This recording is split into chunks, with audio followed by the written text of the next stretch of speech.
So if some people ask, like, why do you sometimes include a brow with an eye lift? Mm-hmm. Why not just a brow lift or an eye lift? Like, why are they sometimes thought together? So I'm going to do this experiment, which will be better on person than a podcast, but if you're listening only.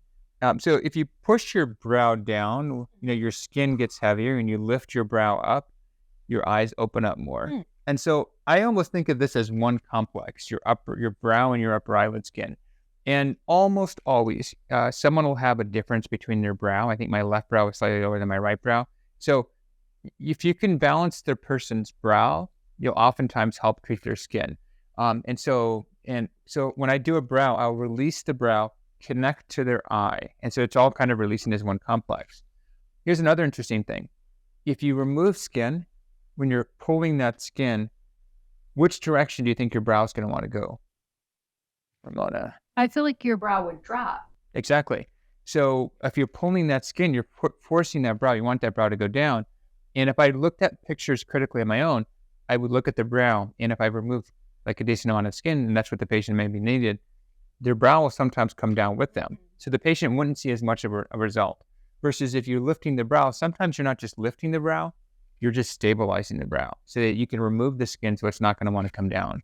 So I think the brow and the upper eye kind of can go together. And oftentimes you should think about them together. And sometimes I'll use it just to kind of fix an asymmetry where I'll do just one brow. Sometimes I'll do both brows to stabilize things. But when I'm thinking of upper eyes, I'm almost always thinking of brows. And I'm thinking of brows, I'm almost always thinking of upper eyes.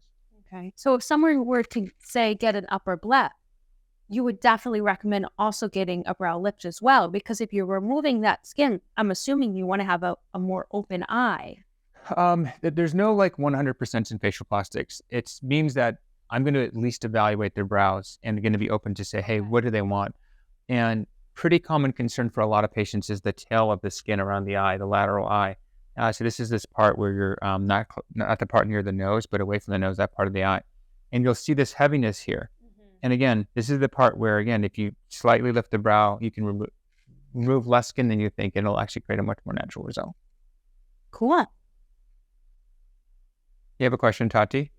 Can you achieve the same result with the Botox injection? You can sometimes. So sometimes you can do Botox to kind of open up someone's eye. So they'll call that chemical brow lift, Botox brow lift.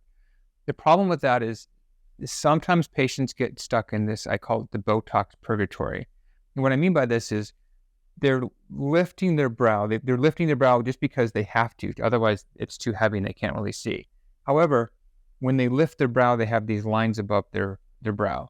So if you treat the line, their brow drops down and they're heavy and they're not happy. But if you don't treat the line, they're stuck with these lines, which they don't really like. So it's this you can't win one way or the other. So the best way to do that is it means that this person probably needs a brow lift. They're lifting their brow just to kind of hold their eyes open. And so if you release the brow, lift it, their brow position might not change that much, but then they're not lifting their muscle. It's actually just kind of putting it in the position that it wants to be in.